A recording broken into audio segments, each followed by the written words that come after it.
How do you do? Mr. Carl Laemmle feels it would be a little unkind to present this picture without just a word of friendly warning. I think it will thrill you. It may shock you. It might even horrify you. So if any of you feel that you do not care to subject your nerves to such a strain, now is your chance to, well, we've warned you.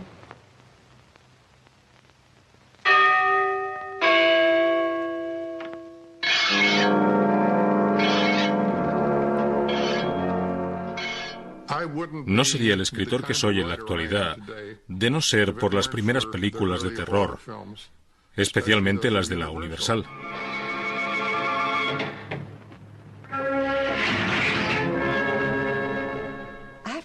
Tengo que admitir que no me gustan las películas de terror. Creo que son vulgares. Odio la dirección de arte. A mí no me parece bien. No opino lo mismo. Creo que los interiores de los castillos y, por supuesto, Frankenstein, su laboratorio es algo que es una visión que no puedes olvidar.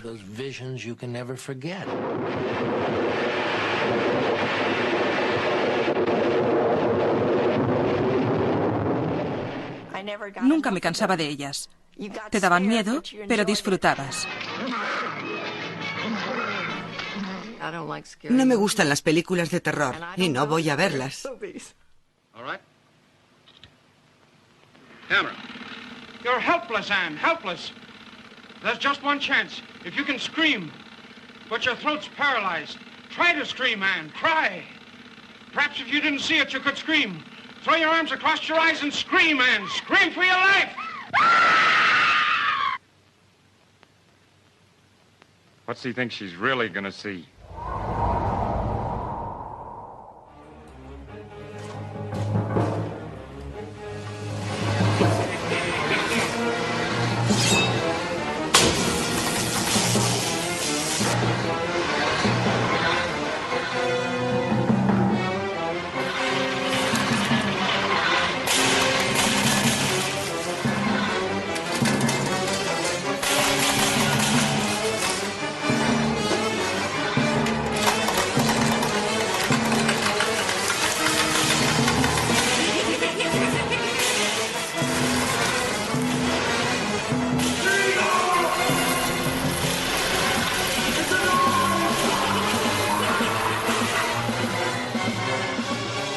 El cine de terror de la Universal.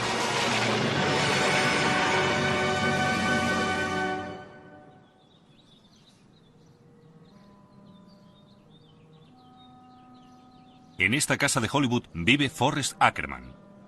La ha convertido en un museo de películas de ciencia ficción y de terror, y es conocido afectuosamente como Acker Mansion, Horrorwood y Carlofornia. A través de su revista Famous Monsters of Filmland, Ackerman muestra a las nuevas generaciones las películas de terror. Jóvenes como Steven Spielberg y John Landis eran muy aficionados a las de la Universal. En los años 30, las películas de terror de la Universal nos permitían ir a disfrutar de un festín de terror casi cada mes. Y no solo por su cantidad, sino también por su calidad. Todas las películas de la Universal eran excepcionales.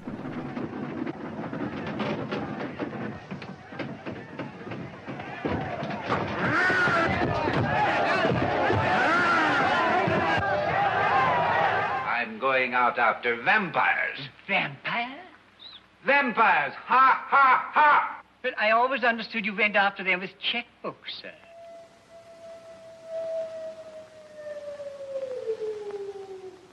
Listen to them. Children of the night. What music they make.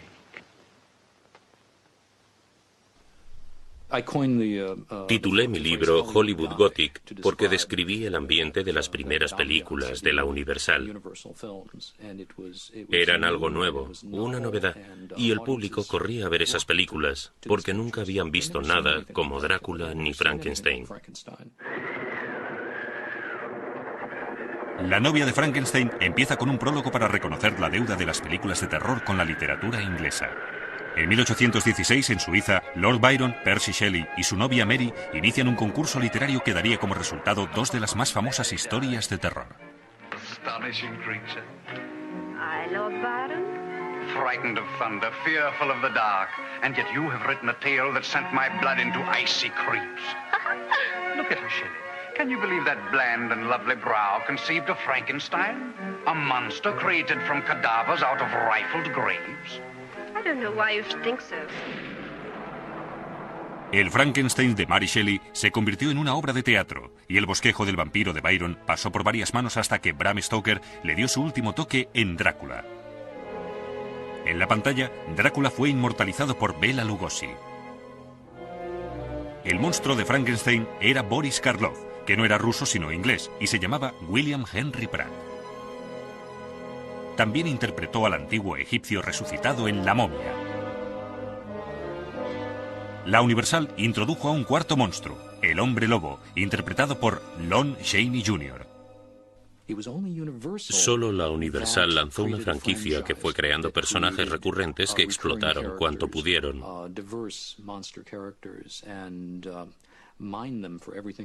Estas películas se convirtieron en la espina dorsal de los beneficios del estudio.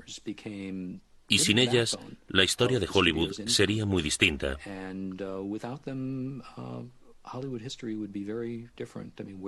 ¿A dónde irían los norteamericanos de vacaciones si no pudieran ir a los estudios de la Universal?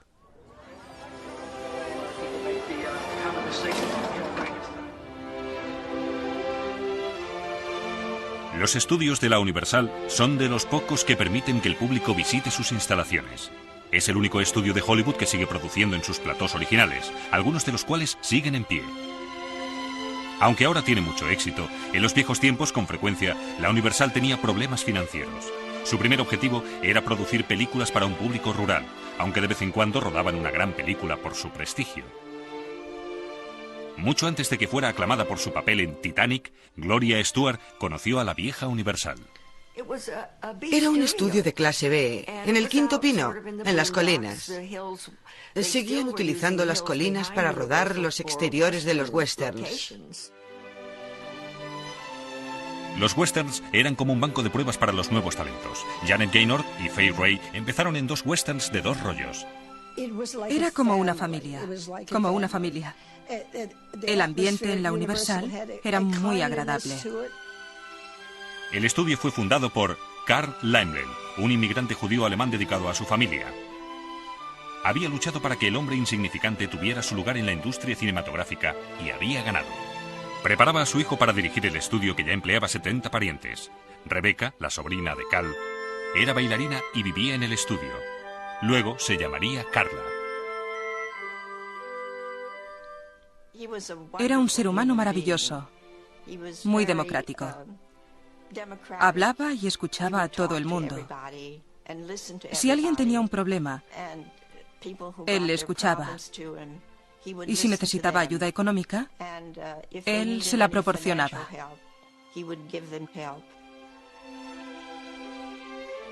Laemmle no era un hombre culto, pero empleó a un secretario que sí lo era. Nombró a Irwin Thalberg, jefe del estudio a los 21 años, y ni siquiera era de la familia. Thalberg produjo para Laemmle una película épica. Dirigida por Wallace Wortley, El jorobado solo era otro drama histórico muy bien hecho. La razón de que los que la vieron nunca la olvidasen era Lon Chaney.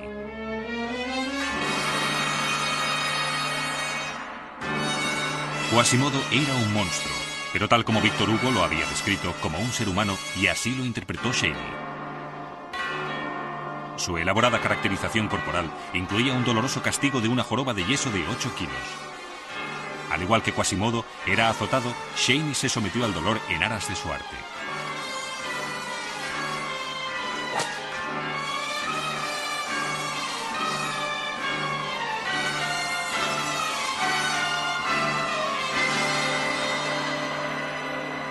Los platós de El jorobado dominaron las instalaciones durante años. Aún se pueden reconocer, aunque ahora están dominados por edificios levantados para las visitas al estudio. Los turistas solo ven un edificio desde su anónimo exterior. Contiene el plató más antiguo del mundo.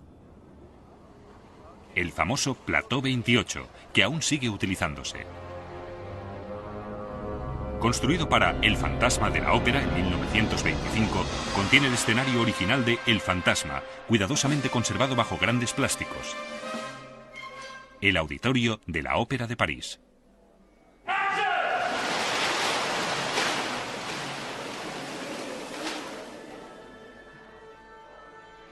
Frente a la Ópera de París, Carl Laemmle con el escritor de El Fantasma de París, Gaston Leroux. La primera idea de Laemmle era llevar el equipo de rodaje a París, pero eso significaba cerrar la ópera. El vasto vestíbulo se construyó en el Plató 28, pero la Universal precisaba más asesoramiento técnico. Llamaron a Ben Carré, un director de arte francés que trabajaba en Hollywood. Estaban interesados en Ben porque él era una de las pocas personas que conocía la zona bajo el escenario de la Ópera de París. La conocía muy bien. Estos son los bocetos de Carré de los sótanos. Los directores de arte de la Universal los reprodujeron exactamente en la película.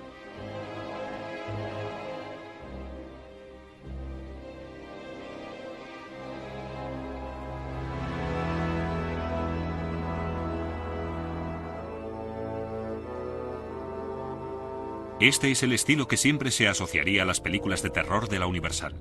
Bocetos de un francés, construidos por un inglés, con el ambiente gótico alemán. El más europeo de los estudios resultó ser un crisol creativo.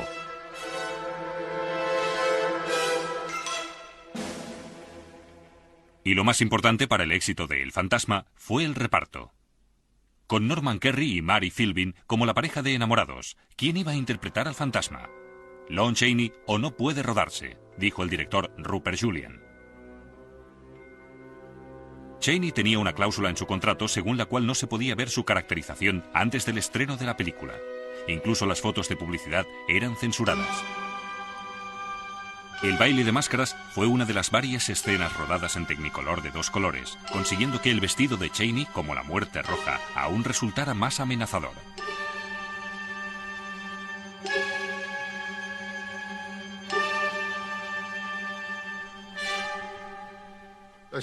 Vi El Fantasma de la Ópera cuando tenía 5 años y creo que nunca he sentido tanto miedo en mi vida. La escena más aterradora empezaba cuando el fantasma secuestra a la chica que ama y la lleva a su guarida y ella siente curiosidad por su máscara. Cuando Mary Philbin intentaba quitarle la máscara al fantasma, yo estaba hundido en la butaca, asustado por lo que iba a ver.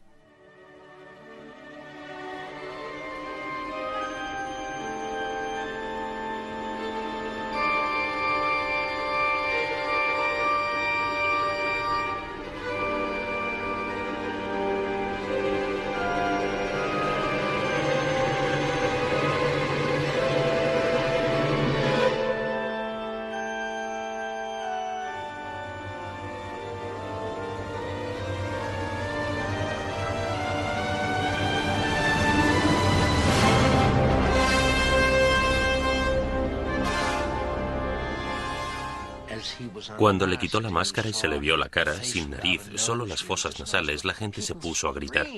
Fueron los gritos más aterradores que he oído en mi vida.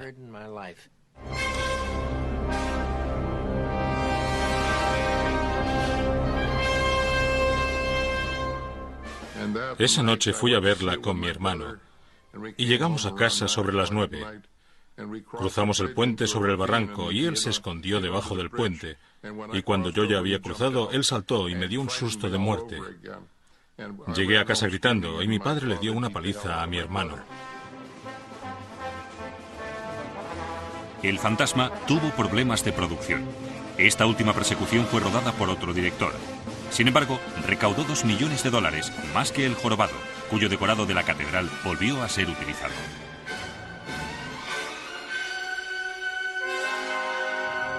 Tras muchos cortes, la película se convirtió en una mezcla ideal de fantasía y terror, y un éxito para Lon Chaney.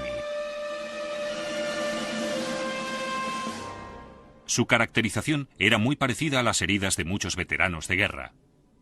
Este soldado, al igual que el fantasma, se cubría las heridas de guerra con una máscara. Con la Primera Guerra Mundial llegaron grandes cambios en el arte dramático, en el visual y en el naciente medio de las películas. En gran parte, estaba relacionado con lo grotesco, lo distorsionado, el surrealismo, el dadaísmo, el expresionismo. Rodada en Alemania justo después de la guerra, Caligari fue concebida como algo horripilante. La decoración fue realizada de forma que molestara a la gente. A veces, el expresionismo se confundía con el cubismo. Era arte moderno considerado por muchos como algo degenerado. El diseño era idea de los directores de arte. Caligari está considerada la primera película de terror, ya que contaba la historia de un monstruo obligado por un médico loco a asesinar a víctimas inocentes.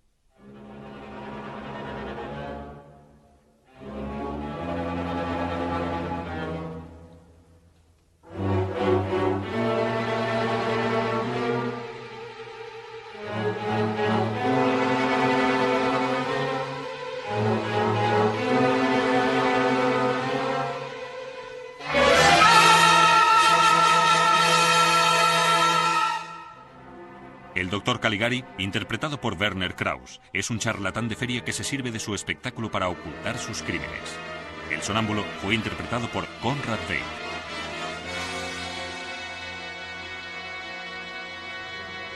Un médico igualmente loco apareció en un thriller de misterio de la Universal.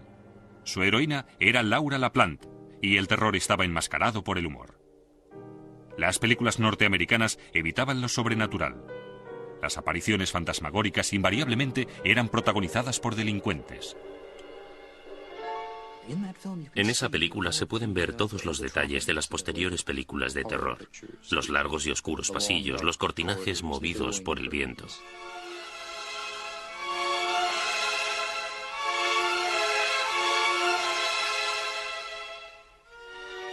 Esta adaptación de un éxito de Broadway se basaba en la lectura del testamento de un millonario y una serie de asesinatos en una vieja y oscura casa. El legado tenebroso es otra película que me afectó profundamente, especialmente la escena de la biblioteca, en la que el abogado está hablando del testamento y la librería que está detrás de él se abre un poco y aparece una mano peluda. Y sabes que va a cogerlo. Eso me daba mucho miedo.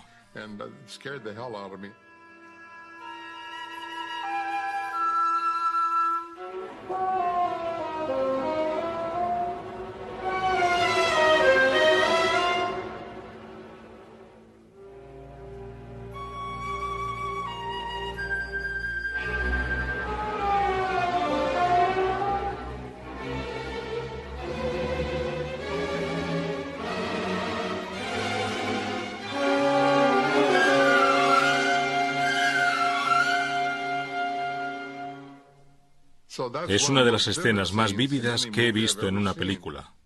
La película fue dirigida por un alemán, Paul Lenny. Realizó la película Waxworks con Conrad Veidt y le fascinaba lo misterioso. Consiguió tanto éxito que se volvió a rodar con sonido con el título de The Cat Creeps, dirigida por Rupert Julian.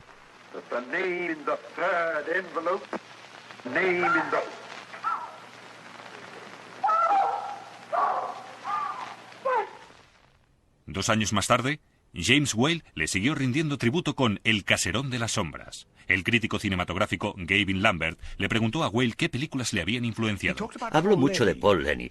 Particularmente le gustaba El legado tenebroso, por su mezcla de comedia y terror. Entiendo por qué. También le gustaba mucho otra película que no he visto, creo que se ha perdido, titulada The Last Warning. Trata de unos asesinatos que se cometen en un teatro, mientras están ensayando una obra. Entiendo que también le interesara a James, porque tenía un gran sentido de lo teatral y había sido actor de teatro.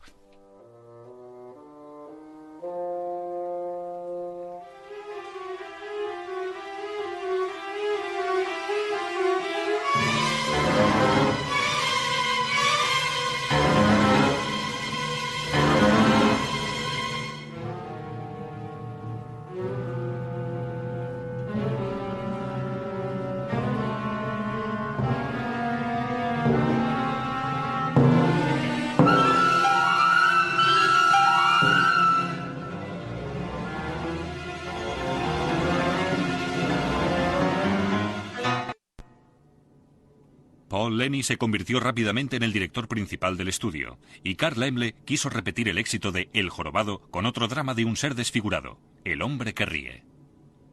El supervisor de la producción era Paul Conner.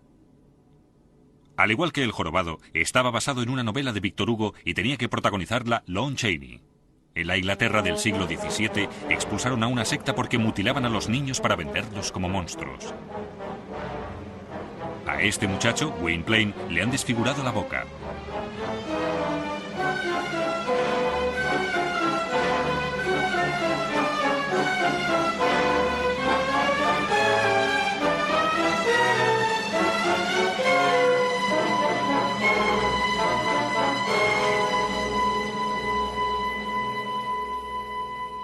En el último momento, Chaney se retiró. Gwynplaine, de mayor, fue interpretado por Conrad Veidt. Jack Pierce, un artista de la caracterización, reemplazó la maestría de Chaney. Parte de su trabajo consistía en darle a Veidt una sonrisa de muerto. Gwynplaine y la chica ciega, Dia, Mary Philbin, viajan en la caravana de Ursus, quien los observa mientras se enamoran.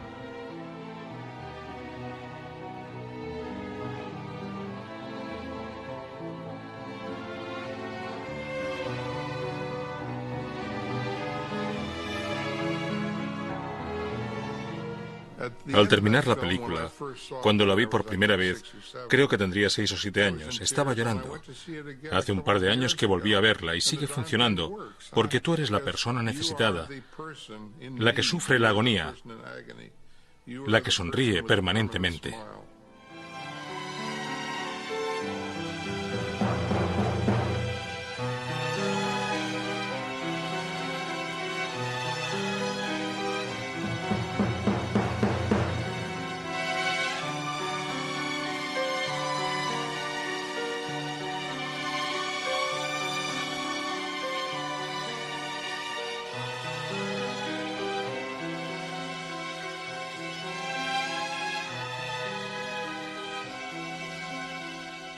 Rodada con un montaje tan grandioso como el de El Jorobado, con un dominio sorprendente de las últimas técnicas, era más sofisticada y tuvo problemas con la censura por su atrevimiento sexual.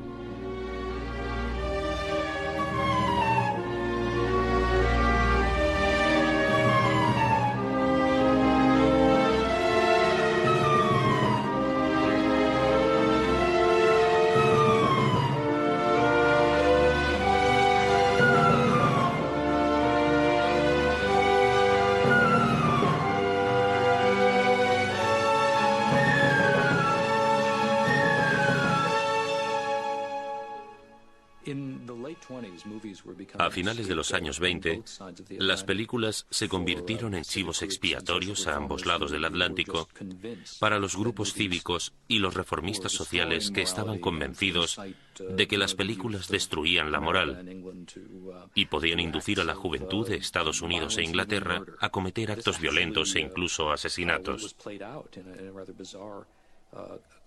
Esto ocurrió realmente en un juicio después de que se estrenara la película La Casa del Horror, y un joven que había estrangulado a su novia en un parque de Londres basó su defensa en el hecho de que había visto a Lon Chaney en La Casa del Horror. Y su caracterización le había impresionado tanto que la visión de su boca de tiburón y la cara pálida como un fantasma le habían convertido en un asesino. La Casa del Horror, una película perdida, era la historia de unos vampiros íntimamente relacionada con Drácula. Hacía tiempo que Chaney esperaba interpretar a Drácula y Todd Browning dirigirla. Browning y Chaney habían empezado en la Universal, pero ahora formaban equipo en la Metro-Goldwyn-Mayer, famosa por sus prestigiosas películas. Aquí, Browning dirigió The Mystic en 1925. La Metro-Goldwyn-Mayer tenía los mejores técnicos, pero Browning prefería un estilo más sencillo, tal vez el equivalente de los carnavales con los que creció.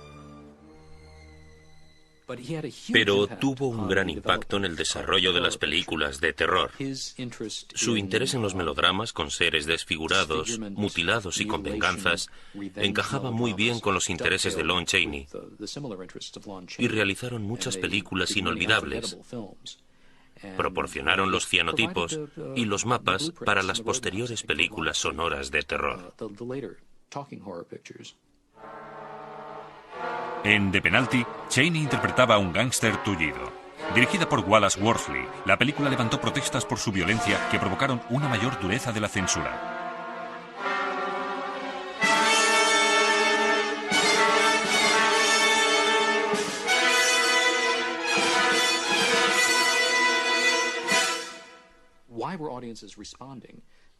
¿Por qué el público respondía ante estas caracterizaciones tan grotescas y unas historias que reflejaban mutilaciones y personajes tullidos y deformes? Creo que una de las razones era que había una cantidad sin precedentes de soldados mutilados y lisiados que regresaban de la Gran Guerra, y eran hombres que en años anteriores hubieran muerto a consecuencia de sus heridas. Pero los mismos avances científicos y tecnológicos que hacían posible la destrucción también provocaron los avances en la medicina gracias a los que vivían esos hombres. Y ellos eran, creo yo, un recuerdo para que no olvidaran esa guerra. Ninguna de las películas de Lon Chaney trataba de un veterano de guerra herido, pero creo que eso es lo que representaba una y otra vez.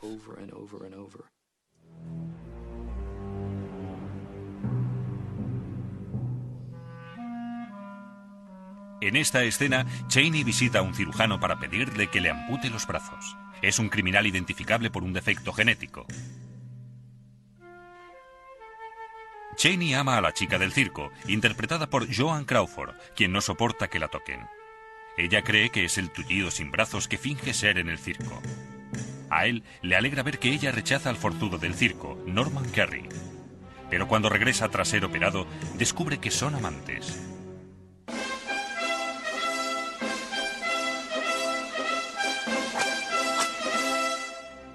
Decide provocar un accidente que le arrancará los brazos al forzudo.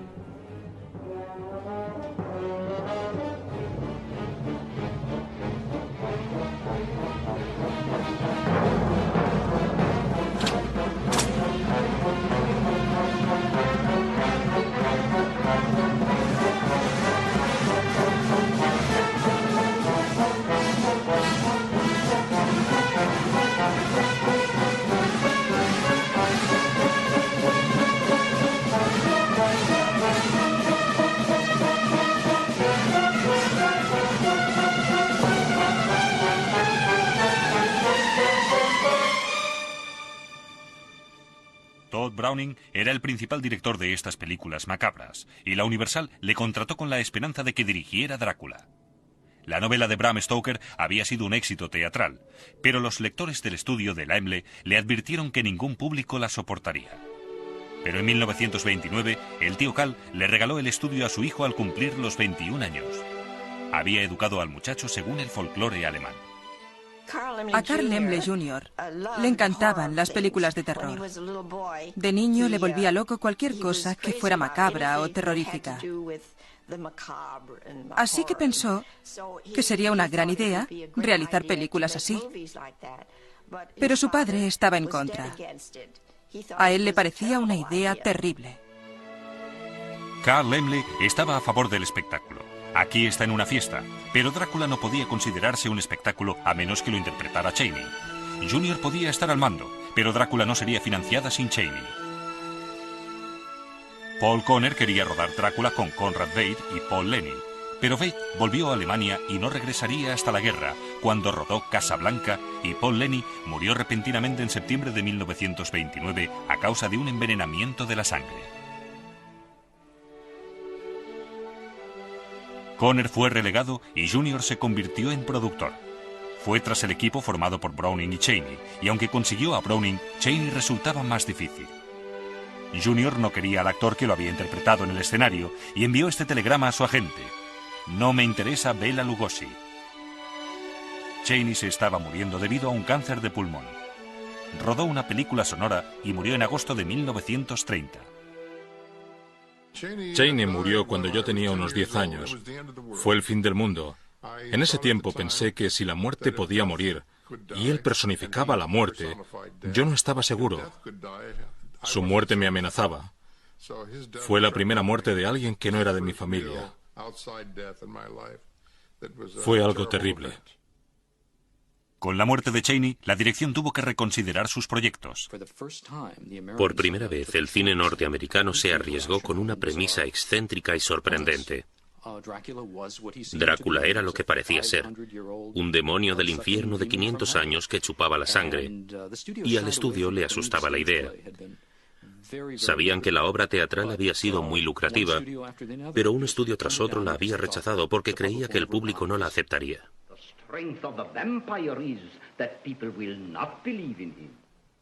Tras considerar a un buen número de actores, Ian Keith, Paul Mooney, la Universal le hizo una prueba a Bela Lugosi. Estaba tan ansioso por conseguir el papel que firmó por un cuarto del salario del protagonista juvenil, David Manners.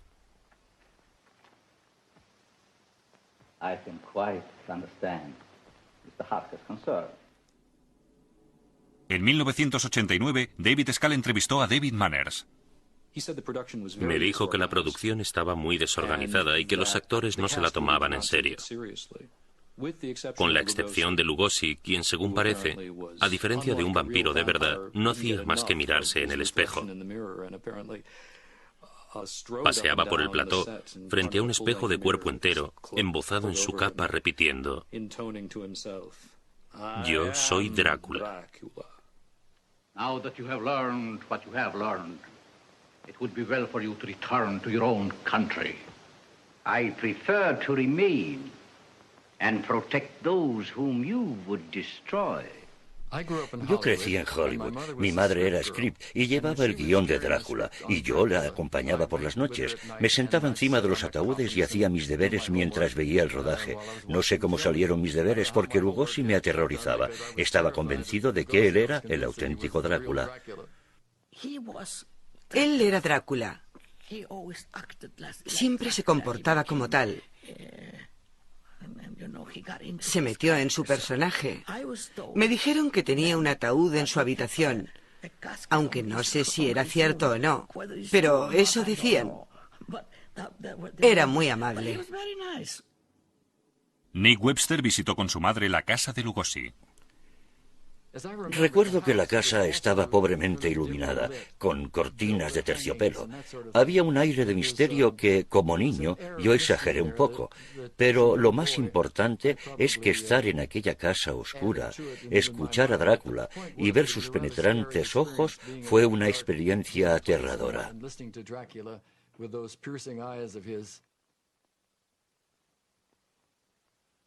Durante 30 años, el público había disfrutado de música en directo con las películas, y la ausencia de ella en las sonoras hizo que Drácula pareciera más espeluznante.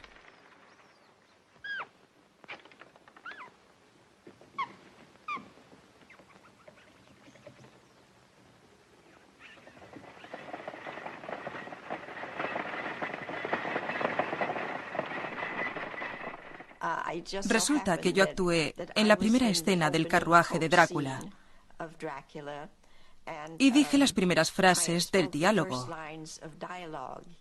que parece que desde entonces me convirtieron en una figura de culto. Tal vez quieran oírlas.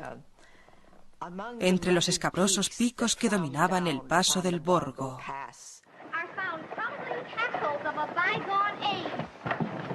I say, driver, a bit slower. No, no. Must reach the inn before sundown. Uno de los lugares más agrestes y menos conocidos de Europa. Durante unos años, al principio del cine sonoro, Hollywood producía simultáneamente versiones en otras lenguas. Algunas eran en francés, otras en alemán, aunque la mayoría eran en español. Paul Conner tuvo la oportunidad de rodar la versión española de Drácula y decidió eclipsar el trabajo de Todd Browning siempre que le fuera posible. Conner estaba ansioso por trabajar en la versión española. Se había enamorado de la estrella mexicana Lupita Tovar, quien había interpretado la versión española de The Cat Creeps. Fue a ver al señor Laemmle y le dijo: el doblaje está bien, pero el primer estudio que ruede una película con los actores hablando en su idioma causará sensación. Y el señor Laemmle le dijo: ¿tiene alguna idea? Conner contrató a George Melford, un veterano director que no hablaba ni una palabra de español. Él y su equipo trabajaban de noche, cuando terminaba el equipo de Browning. Una vez estaba yo en la terraza. Salió de entre las sombras. Pero lo cierto es que nosotros, trabajando de noche, terminamos antes que la versión inglesa.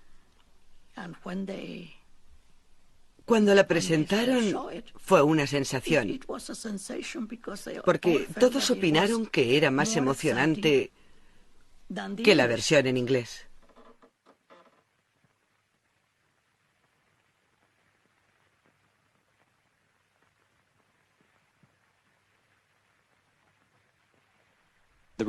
El resultado fue una película que, a diferencia de muchas versiones extranjeras que ya se han olvidado, es superior a nivel técnico que la de Todd Browning.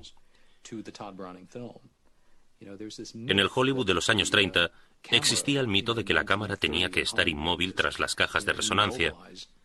Pero ese no fue el caso, ya que en la versión en español de Drácula, la cámara se mueve con gran fluidez, especialmente en la toma en la que aparece Drácula por primera vez. Y se utilizó una gran grúa para hacer un barrido por las escaleras desde el pie de las mismas, desde el punto de vista de Renfield hasta el cuerpo de Drácula, que estaba de pie sosteniendo un candelabro. Es un momento sensacional, mientras que Browning consiguió muy poco con la misma escena, y en su película Drácula va bajando lentamente las escaleras. I am Dracula. Pero en la versión en español, Renfield entra en el gran vestíbulo y un murciélago casi le roza. Él da la vuelta y de pronto, frente a una enorme tela de araña, aparece Drácula.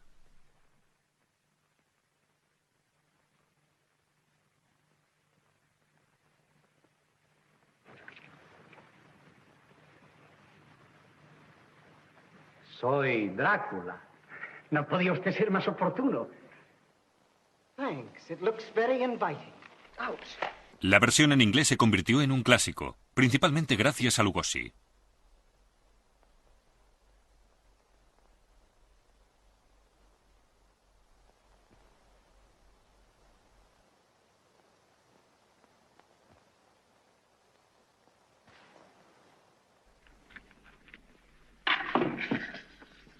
La versión en español necesitó de una técnica más elaborada porque Carlos Villarías no podía compararse con Lugosi.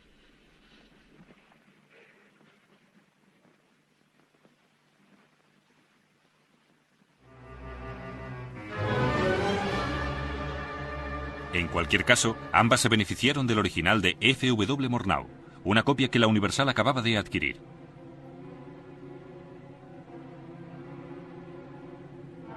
Murnau captó en su película la esencia de las leyendas góticas.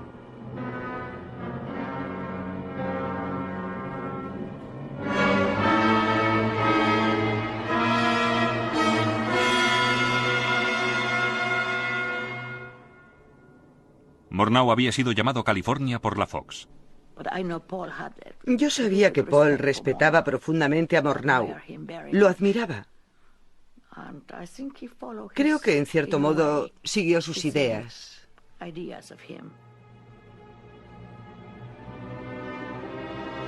Las similitudes con la película de Murnau son más patentes en la versión en español.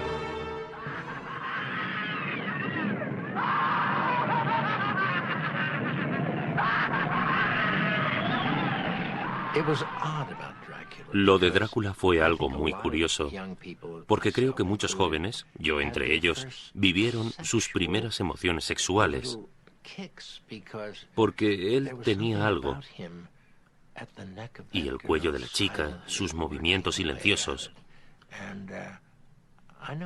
Hablé con varias personas del tema, hombres y mujeres, que opinaban lo mismo. Y por supuesto, él vestía de forma tan elegante y era tan digno. También las mujeres eran preciosas. Y cuando estaban con él, parecían estar en paz, descansar. Parecían muy satisfechas.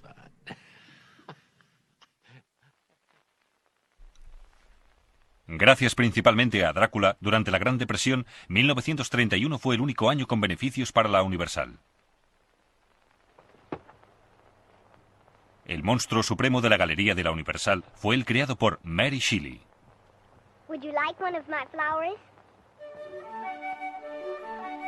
Le debía mucho a El Golem, protagonizada por Paul Wegener, quien rodó 3 versiones mudas de esta leyenda judía.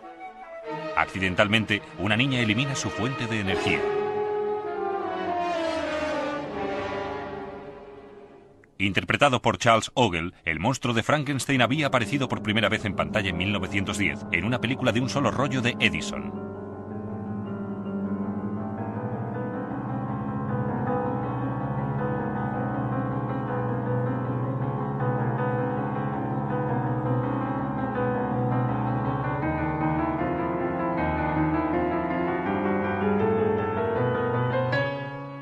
Esto es lo único que queda de la versión de 1915 con Percy Standing. A Bela Lugosi le ofrecieron el papel tras triunfar con Drácula. El director Robert Florey rodó un rollo de prueba, pero ante el asombro de la Universal, Lugosi lo rechazó.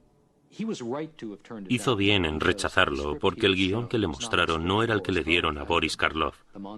El monstruo solo era una criatura que gruñía. Era una máquina de matar. No tenía el pathos que Karloff y James Whale le dieron a su versión final. En los créditos, el papel del monstruo es un misterio. El cámara, Arthur Edison, le dio el aire de una película muda alemana como le había pedido James Whale, al igual que el director de arte Charles Hall, quien había diseñado la mayoría de las películas de terror. Whale reemplazó a Robert Florey. Había sido director de escena y diseñador en Inglaterra. Al principio Whale no quería rodarla, dijo que le parecía una broma. También quería dirigir películas importantes, pero no estaba seguro de Frankenstein, aunque le emocionaron las posibilidades del mismo. Se dio cuenta de que Frankenstein era un clásico de la literatura inglesa que le ofrecía la gran oportunidad de crear algo nuevo y diferente, algo que, hasta cierto punto, podría basarse en las películas que tanto admiraba de la Alemania de los años 20. Paul Wegener, una de las grandes estrellas alemanas que había interpretado El Golem, apareció en otra película que tuvo gran influencia en Whale. Dirigida por Rex Ingram, tenía La Tormenta, La Torre, el médico loco obsesionado en crear vida.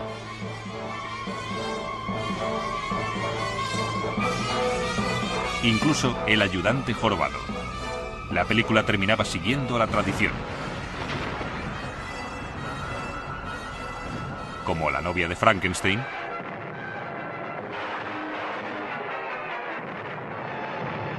El fantasma de Frankenstein y El gato negro.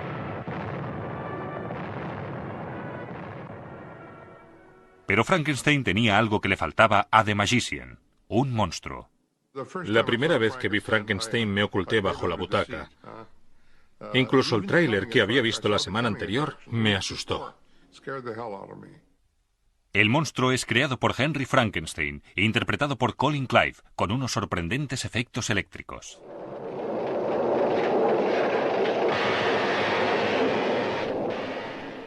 Había un hombre en Santa Mónica llamado Ken Stroitfaden, y era un manitas de la electrónica. Creaba todo tipo de máquinas increíbles que hacían un montón de cosas muy espectaculares, pero inútiles. Toda clase de destellos y rayos de luz. Así que alquilaron su equipo. Para alquilar el equipo de Stroitfaden, la Universal pagó $10.000, una cifra astronómica para la época.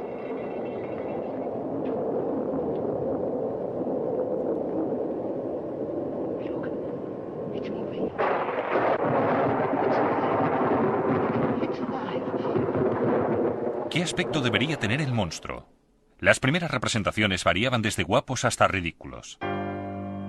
La publicidad de la versión de 1910 sostenía que habían omitido cualquier cosa que pudiera resultar chocante.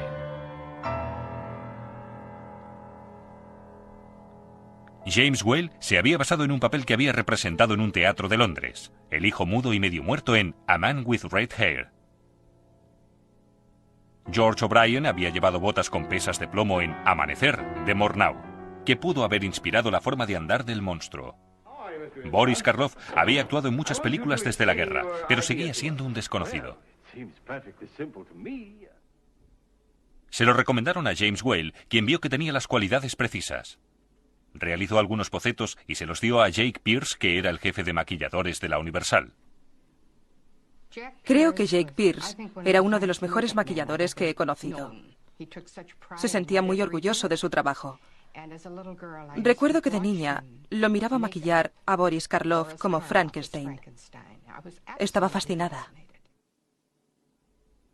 Gloria Jean era una niña actriz de la Universal cuando Boris Karloff rodaba La sombra de Frankenstein y La torre de Londres. Yo me quedaba sentada allí hora tras hora y necesitaban horas para maquillarlo. Sé que fue una película extraordinariamente difícil de realizar. Sé que mi padre perdió 10 kilos durante el rodaje de Frankenstein. El maquillaje que Jack Pierce le hizo a Boris Karloff era alto secreto. Le pidieron su aprobación a James Whale. Y allí estaba Karloff, maquillado como el monstruo, sentado frente al espejo en la sala de maquillaje. Por el espejo vio a James acercarse y Karloff siempre hablaba con un ligero ceceo. James le imitaba muy bien cuando me contaba la historia. Le dijo a James, creo que esta será la película más sensacional jamás vista en la gran pantalla. Here he comes. Let's turn out the light. Se oía al monstruo caminar por el pasillo. En esos días, eso asustaba a la gente. Ahora uno no se da ni cuenta. Está haciendo ruido en el pasillo, ¿y qué? Pero entonces asustaba a la gente.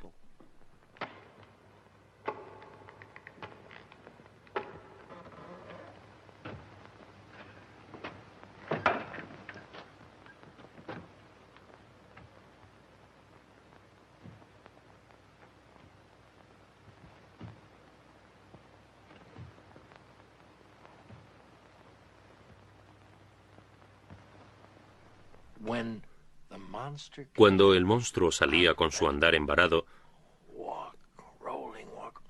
podías oír cómo entrechocaban las cabezas de los muchachos. Se escondían debajo de las butacas. Esta escena con Mae Clarke, que particularmente asustaba al público, estaba inspirada en Caligari.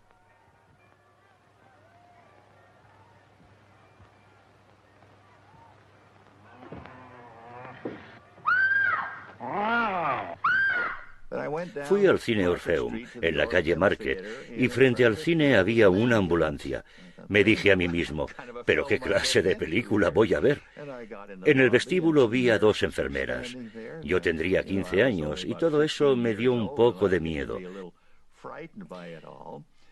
A mitad de la película, una señora sentada junto al pasillo se puso a gritar, saltó y salió corriendo. Ese fue el primer ejemplo del trabajo del departamento de promoción, porque todo estaba, tal como lo veo ahora, preparado. Frankenstein fue un éxito de taquilla. Afectada por la depresión, la gente agradecía esa posibilidad sobrenatural de evadirse. Siempre he lamentado que la gente no pudiera ver a Frankenstein en color, porque el maquillaje era verde. Y era algo maravilloso. En blanco y negro era perfecto, pero la gente se perdía algo al no verlo en color. Para la película La sombra de Frankenstein se hicieron pruebas en color, pero se abandonaron. Esta escena es de una película doméstica rodada por la señora Karloff, de su marido estrangulando a Jake Pierce.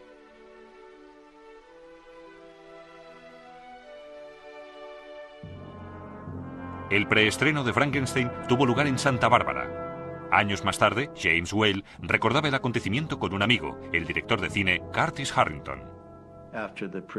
Tras el preestreno, él se quedó dormido y sobre las 3 de la madrugada sonó el teléfono y dijeron, «Alguien quiere hablar con usted, señor Whale». Y una voz dijo, «¿Es usted el tipo que ha dirigido la película que han proyectado esta noche?» Y él respondió, «Sí». Y la voz dijo, «No puedo dormir y que me parta un rayo si voy a dejarle dormir a usted».